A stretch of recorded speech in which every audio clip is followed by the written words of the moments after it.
চিন্তা ভাবনা করছেন, আর তিনি চোখের পানি ফেলে ফেলে তিনি আর্তনাদের সহিত কান্না করছেন আর বলছেন, ওমর রে, আমি অত্যন্ত ভয় পাচ্ছি। বিশ্বনবীর সামনে ওমরে ফারুক সেই দিনে একটা কথা বলেছিলেন, রে আল্লাহ রাসূল, আপনার কাছে আমি উপস্থিত রয়েছে, আমি ওমর, আমার ভয়ে রাস্তাতে কোনো মানুষ দাঁড়িয়ে থাকতে পারি না, আমাকে দেখে মানুষ থরথর করে কাঁপে। কোনো ভীতু সন্ত্রস্ত লোক নয়, একজন সবল পুরুষ আমাকে দেখে কাঁপে।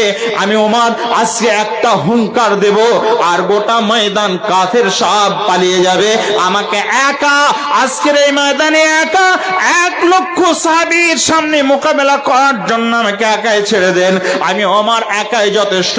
যে ওমর আল্লাহ রাসূলের সামনে এমন হুঙ্কার মূলক কথা বলেছিলেন, আজকে সেই বাঘের জাত, আজকে সেই সিংহের জাত, আজকে মুসলমানেরা ধুকে ধুকে প্রত্যেকটা